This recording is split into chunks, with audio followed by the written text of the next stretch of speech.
Ça fait quelques vidéos que je vois passer sur YouTube de, de gens qui parlent d'un moment où ils ont failli perdre un membre, perdre une fonction vitale, voire mourir. Alors, ça m'a un peu donné envie de le faire. Ça m'a un peu donné envie par mimétisme, de vous parler d'un moment où j'ai frôlé la mort, de pas grand-chose. Et du coup, voilà, je vais faire une petite vidéo qui va pas forcément être très intéressante, mais je vais essayer de voir, voilà, c'était il y a 10 ans, donc vous expliquer un peu la situation, qu'est-ce qui s'est passé, et puis voir 10 ans après la mort, 10 ans après être passé à 50 centimètres de la mort, euh, qu'est-ce que j'en ai appris, qu'est-ce que j'en retiens, quel sentiment j'ai vis-à-vis de cette expérience et de cet effleurement de la mort. Donc pour expliquer un peu plus, c'est un accident de voiture il y a 10 ans, donc en 2010, fin d'année 2010, donc il y a 9 ans. J'avais 20 ans. Et sur une route de montagne, donc c'était ouais, fin d'année, donc hiver, euh, ma voiture est partie dans un virage, donc elle a glissé. Je me suis vite retrouvé à 90 degrés par rapport à la route, donc sur le moment, je rattrapais la voiture, quoi. J'étais en train de la maintenir, j'ai glissé, je sais pas, peut-être 30, 40 mètres, sachant que j'allais un peu fort, hein. J'allais un peu fort, la route était un poil gelée, voilà, j'ai un peu joué fortement, mais je maîtrisais la situation. Et il y a un moment, en fait, où la voiture j'ai perdu complètement la situation, et en une fraction de seconde, la voiture s'est retournée et s'est plantée. Donc, je sais pas si je peux vous faire. Donc, dans l'idée, la voiture arrivait sur la route, enfin, sortie de virage, la voiture a glissé, et il y a un moment où elle a fait un demi-tour complet, et elle s'est relevée sur le côté et plantée contre un rocher. Donc, je me suis retrouvé. Du coup, ça donnait la porte conducteur qui était contre le sol, un rocher qui était planté sur l'arrière de la voiture, et moi qui étais devant. Donc, je vais vous insérer là les images de la voiture une fois que je l'ai sortie de cet accident. Donc voilà, on voit à peu près les dégâts de la voiture. On voit bien qu'il y a un truc qui a un peu écrasé le plafond au niveau du siège arrière. Donc j'étais seul dans la voiture. J'étais en train de partir au ski. Et du coup, voilà, la voiture est partie, je l'ai perdue. Elle s'est plantée. Le temps que je reprenne mes esprits, mais pour moi, il s'est passé une fraction de seconde. Il s'est rien passé comme temps. Le temps que je reprenne mes lunettes qui étaient dans la voiture, que je sorte de la voiture. Bon, je suis tombé sur les flics qui m'ont fait souffler, qui m'ont dit de me poser et qui après sont venus me demander, enfin non, ils m'ont demandé les papiers, ils m'ont demandé de souffler. Et après, ils m'ont demandé, est-ce que ça va bien? Ça va, vous avez rien? On appelle les pompiers. Donc pour le coup, moi, j'avais rien. Enfin, en fait, je me suis pas rendu compte que la voiture était si plantée que ça. Et pour moi, voilà, je m'étais pris le talus, je remettais la voiture et puis je repartais au ski faire ma journée tranquille, quoi. Bon, quand j'ai sorti la voiture du caillou, effectivement, le caillou faisait, je pense, à peu près 2 fois la taille de la voiture. Donc, bien 6 fois son poids. Et donc, pour moi, je remettais la voiture sur les 4 roues et puis je repartais. Donc, sur le coup, je me suis pas rendu compte que je suis passé pas loin de la mort. Et voilà, comme vous avez vu sur les photos, je suis passé à 50 centimètres. Je tapais 1 mètre plus haut, j'avais rien. La voiture avait rien, je repartais. Je tapais 50 centimètres plus bas, c'était le siège arrière qui était en bon état et le siège avant qui était écrasé, quoi. Donc voilà, sur le coup, je suis passé pas loin de la mort, je m'en suis pas rendu compte. C'est plus tard, en fait. C'est pour ça que voilà, en parler 9 ans après, je trouve ça assez intéressant et pertinent. C'est que je me serais rendu compte tout de suite que voilà, j'étais un peu un rescapé là-dessus. Euh, J'aurais attaqué le processus mental de deuil de la voiture, voilà, un peu mon contact avec la mort, mon premier contact avec ma mort. J'aurais eu tout de suite ces réflexions-là, mais en fait, vu que pour moi tout allait bien, ça a mis du temps, ces réflexions, à tourner et à se décanter et à voir un peu les implications que ma mort aurait eues, à voir qu'est-ce que je perdais. Et puis voilà, avec 10 ans, avec 9 ans de recul, bientôt 10, euh, je vois ce que j'ai fait en 9 ans. Je me dis, ben là, j'aurais été mort à ce moment-là, effectivement, toute cette partie de la vie, je l'aurais pas connue. Et puis tout ce qui arrive après, pareil, j'aurais pas connu. Donc alors déjà, ça a changé mon rapport aux conduites dangereuses, à la prise de risque inconsidérée, parce que là, pour le coup, c'était vraiment presque du suicide, quoi. C'était pas, c'était... Donc voilà, j'ai beaucoup évolué, beaucoup travaillé là-dessus, sur voilà, quelles implications sur moi, enfin, ouais, pourquoi continuer à avoir des conduites dangereuses comme ça.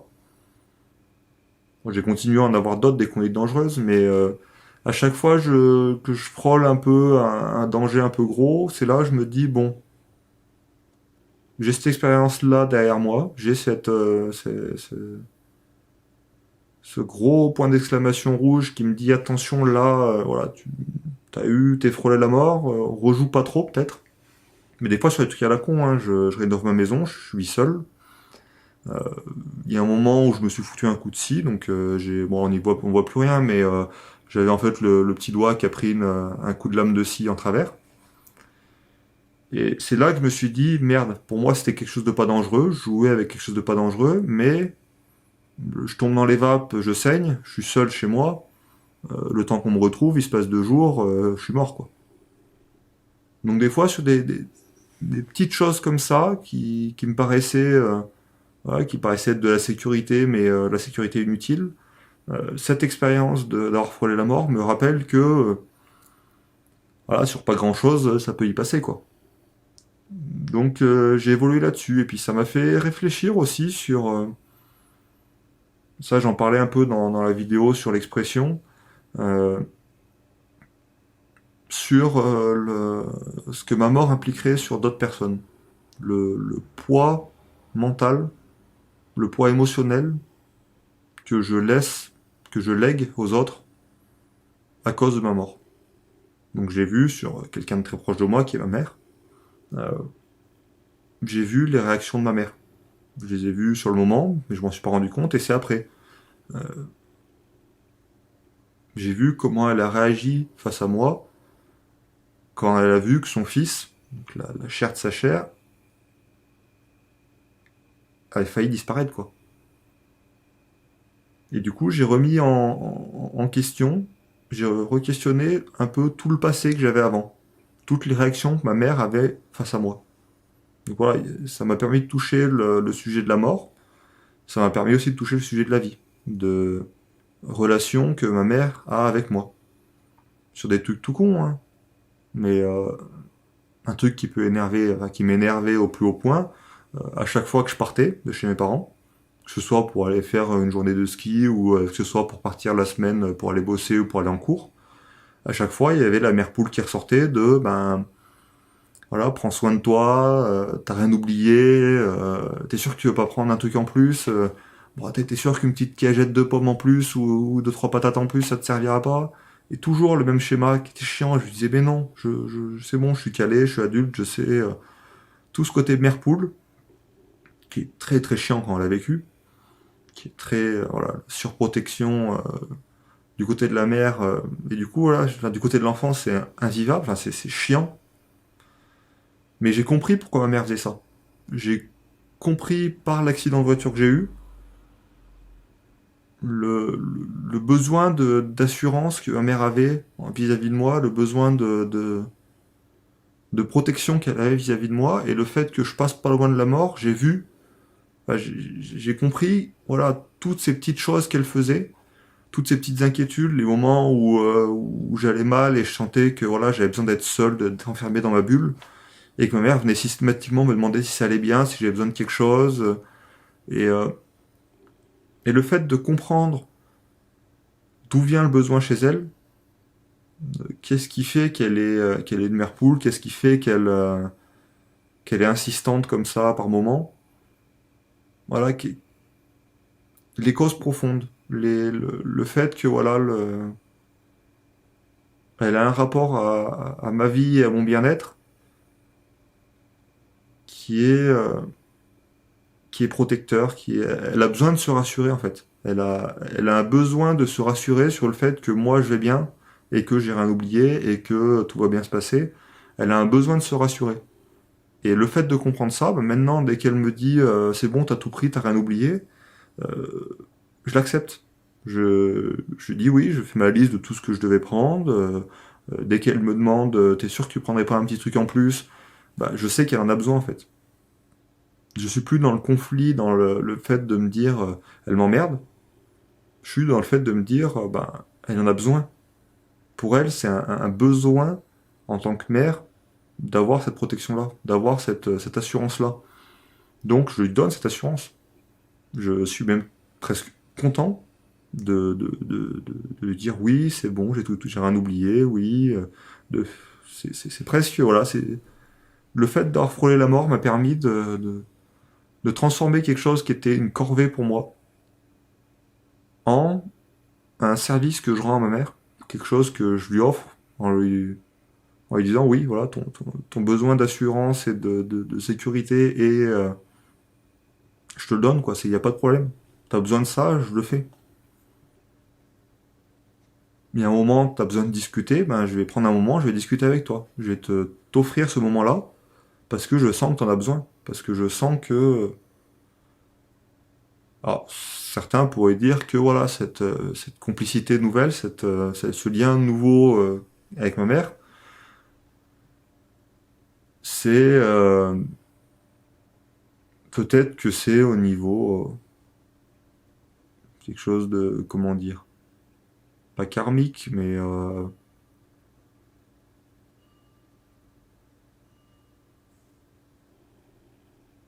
c'est comment expliquer ça?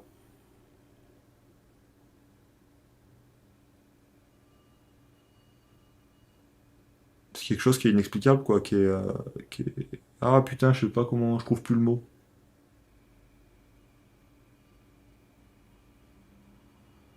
Qui est paranormal, qui est pas paranormal, mais ouais, qui dépasse la conscience, quoi, qui est quelque chose, une force au-dessus qui existe et que je peux pas mentaliser, quoi.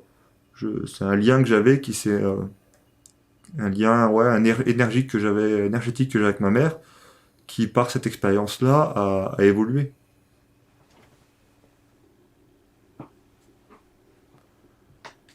Donc, et par contre, voilà, avec mon père, cette expérience-là a, a eu un effet autre. Le fait de frôler la mort, je vois que ben, je me suis rapproché de mon père, même si j'étais déjà proche, mais je suis pas quelqu'un d'expressif, je suis pas quelqu'un qui exprime ses sentiments, qui exprime ses émotions. Mon père est pareil, on est même moule. Donc il y a, il y a des choses que j'ai compris en plus, des réactions qu'il avait par rapport à moi, qui étaient enfin, des non-réactions qu'il avait, que maintenant voilà, que j'ai vu un peu évoluer, que je comprends un peu mieux. Donc ouais, 9 ans après la mort, 9 ans après avoir frôlé la mort, ça m'a apporté pas mal de choses quand même. Ça m'a permis d'aborder des sujets, que ce soit la vie, que ce soit la mort, que ce soit la sécurité, que ce soit même juste le style de vie que je veux avoir. La remise en question de mon idéal de vie, qui était un idéal plutôt capitaliste. C'est complètement indirect, hein, mais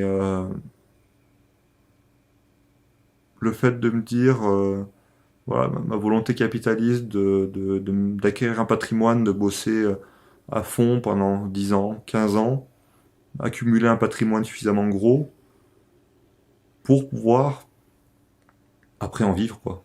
Devenir une sorte de rentier. Pas dans un délire capitaliste, j'étais pas dans un délire capitaliste de surconsommation, j'étais dans un délire de capitalisation pour pouvoir vivre de mon capital et pas vivre du travail que j'allais fournir.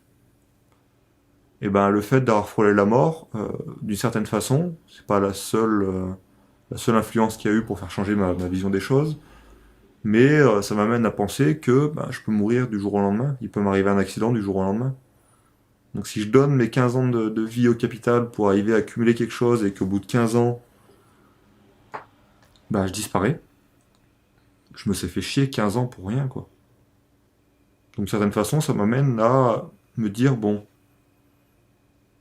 je vais essayer de travailler moins. Je vais essayer de prendre du temps pour moi, de tout de suite en profiter. Là, j'ai pas sacrifié, mais j'ai fait 3 ans de ma vie, il me reste encore une bonne année, je pense, de travaux dans ma maison, qui a encore un des projets de capitalisation que j'avais pendant une période. Mais voilà, j'ai remis en question cette volonté de me dire j'y vais à fond, j'accumule à fond, je fais ma maison le plus vite possible. C'est voilà, il y a